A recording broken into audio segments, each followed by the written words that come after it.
All right, so gonna do some freshwater fishing today. Hopefully catch some bass, some bluegill, kind of whatever bites really. I'm in the mood for some fish, so I'm hoping to catch a couple, fry them up on the spot, just like last time. All right, so for today I got my spinning rod with me and my bait caster, and we're over here at this dock here, and the water level is so high because of all the rain we've been getting that the dock is almost completely submerged. Like there's no way to walk out to it because it's like 3 feet deep right there.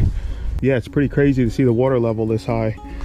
So we're gonna fish around this area and hoping that we can get on something decent. So let's get baited up and get the line in the water. So all I have is like a little jig head on here because I don't have any regular J hooks with me right now, and I'm just running a little bobber with about, I'm gonna say 3.5, almost 4 feet of line dangling because the water level is so high here.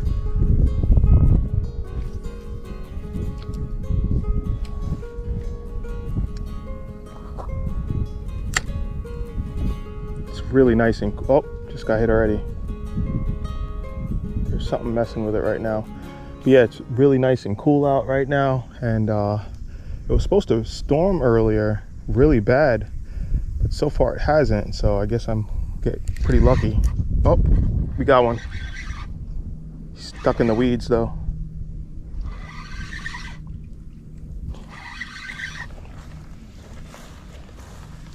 Let's see what we got.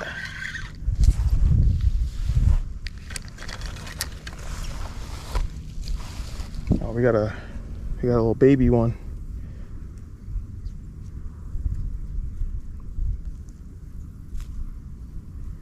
Over here. All right, let's get another worm on here and get the line back out. All right, so we got a new bait on. Let's try to send it back out in that same spot.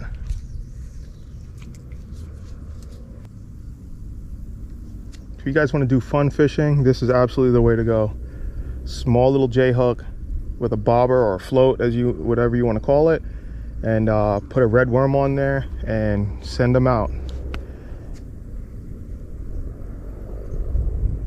It's definitely a relaxing way to fish. It's nothing like seeing the bobber go under.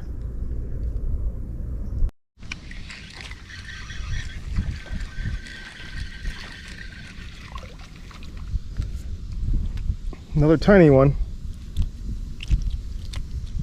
Dude, hold still, I'll get you back, bro. Tiny little bluegill.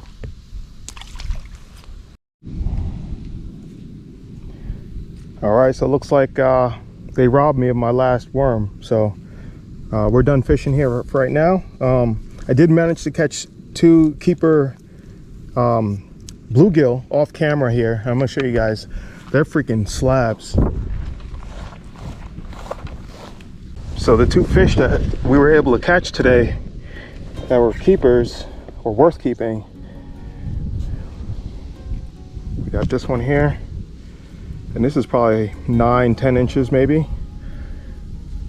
Yeah, probably about 9.5, and then this one right here, he's probably over 10. I'm gonna say maybe 10.5, 11 possibly. So I'm gonna fillet him up and get him ready to fry up. Let's go. All right guys, so for this part of the video, what I'm gonna do here is I'm gonna show you guys how I fillet fish. If you know how to fillet fish, you can skip over this if you want, but this is just for those people that maybe don't know how to fillet fish or just wanna see how I do it. So the last video I did the catch and cook, I kind of skipped that because I wasn't sure how the YouTube thing was gonna work, but we're just gonna go for it today. I feel like it's beneficial to, you know, some people out there. So let's go ahead and get to it. So first thing you need is a cutting board or a flat surface, especially if you're outside. I use these like wipes here to help clean stuff up. Obviously you're gonna need a fillet knife.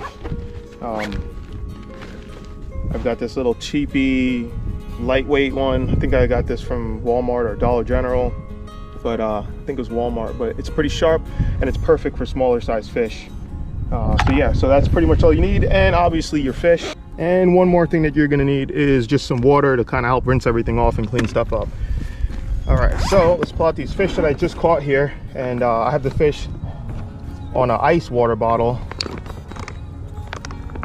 to keep it fresh.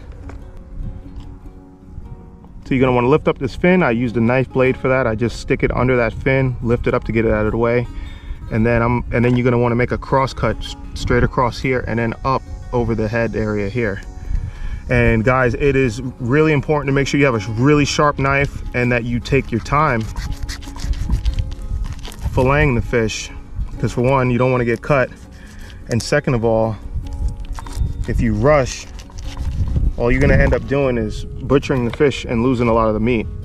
So as you see, I have this knife at kind of like a 45-degree angle, and I cut down. After you make that first cut, take the knife at the very top of the fish in the center here and just make a small little incision just to get the blade, or just to get the fillet started. And what you're doing is you're really cutting through the skin and the scales. So I'm only using maybe 1/4 of an inch of the knife is what I'm actually using to go in. And I'm also feeling I'm feeling for the spine bones, and I'm just running that knife right across the top of those bones. And then once I get to about right here, you can kind of stick the blade all the way through. And remember what I said about feeling for the bones. So right now I'm over the spine and I'm just running that knife along there, and I just chop up. And then after you make that cut, you start back here and then you run that knife along those bones again, and you should hear it like clicking. It's the blade running across those bones. Hear that? That's what you should hear. And now I'm at the rib cage here, and there's going to be pin bones that run about mid-fish, like right here. Usually you want to cut through those. They're really thin and small bones. Just cut through them, and I'm kind of carving the knife over the rib cage. Some people will cut right through the rib cage and cut the bones out, but I learned that if I carve over it, I get all that rib meat as well. And I'm just taking my time.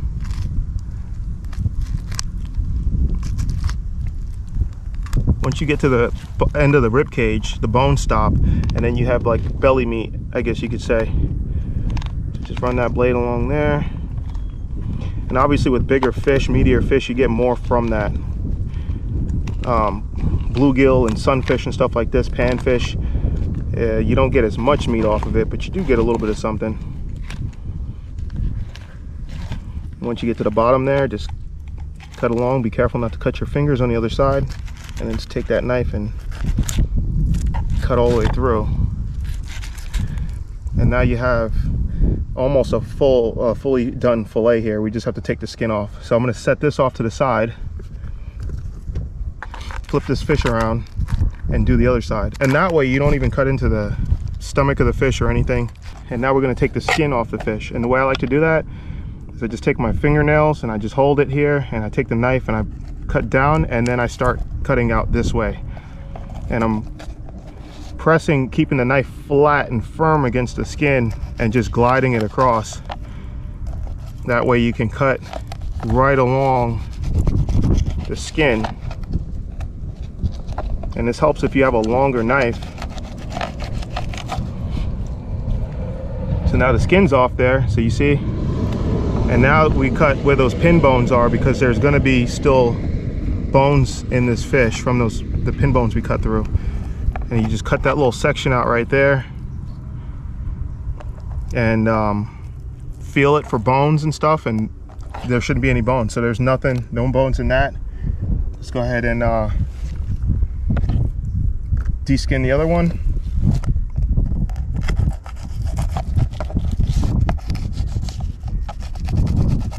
And if the fish is too big for your knife, you can skin half of it. Just run that knife blade through half,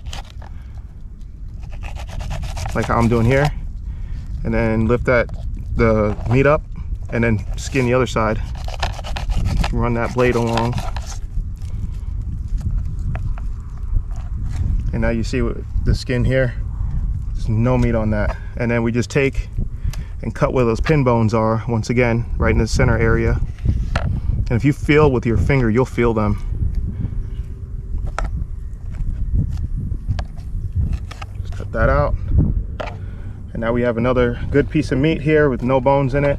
So I'm gonna clean the other one real quick, and then we're gonna get them on some ice water.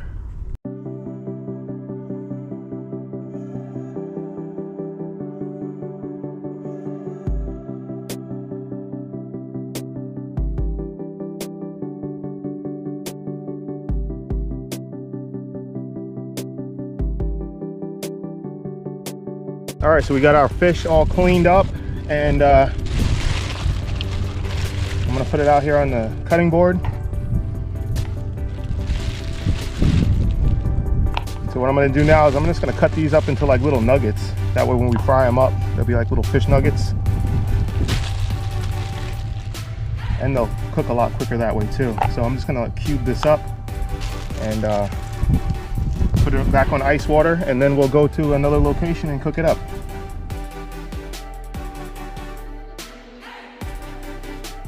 All right, so we made it to one of my favorite spots to hang out at. Just gonna go ahead and set up and start cooking some food.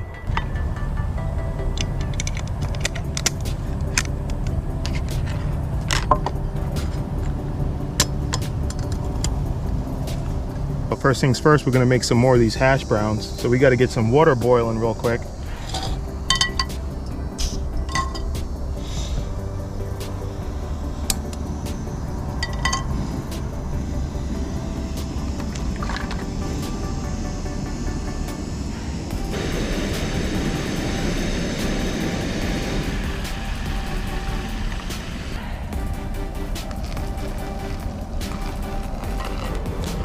So guys, just like before, this is the same flour seasoning mix that I used. Just gonna put some of this in this other bag, that way I can shake the fish around in it. But yeah, don't go too light on those seasonings, guys, because that's where you get all your flavor from. I always add a good amount of seasoning to the mix. That way you can actually taste it. And then we're just gonna add the little nuggets into the flour mix. Just like that.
Man, I wish you guys could smell this.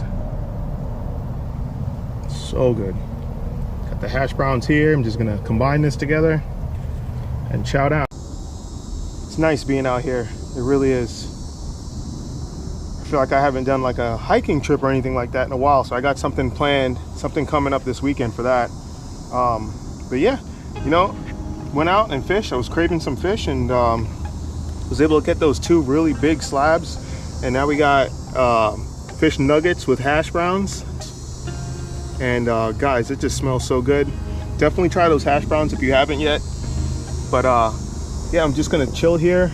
I got the water in front of me. All right, first bite. It's gonna be the fish, obviously.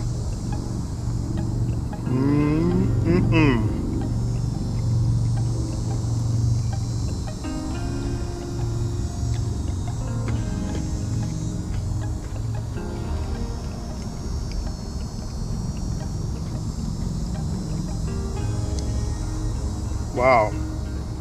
tell you, catching fresh fish, it never gets old. It's always so good. I feel like I could live off this forever.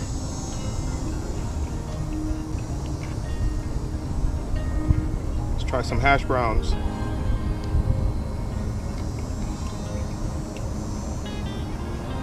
It's really good too. So this is my version of fish and chips outdoors.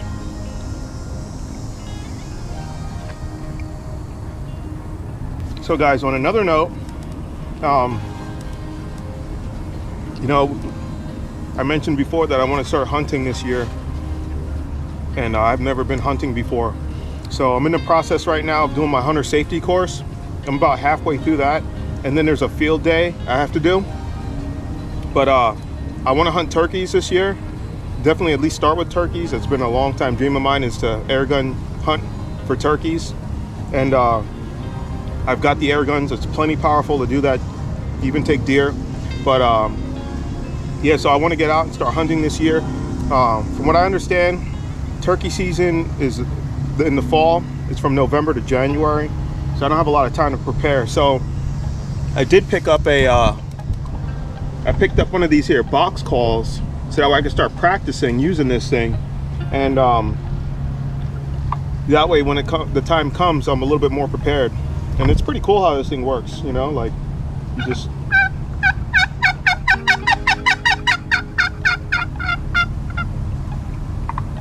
so I've never used one before, and I'm just learning, and I'm just going to keep playing with it until the time comes where I get to actually go out in the field and try to hunt.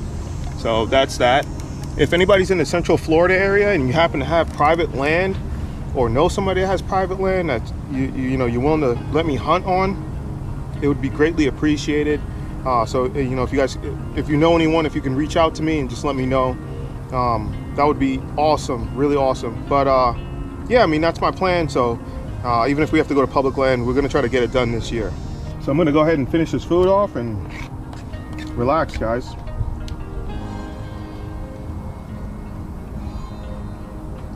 All right, guys, I'm gonna end this one here. I'm nice and full, so I need to go home and lay down. But yeah, if you guys liked the video, hit the thumbs up and subscribe if you're new, as always. And thanks for coming along on this adventure. I appreciate it, guys. I'll see you next time. Peace.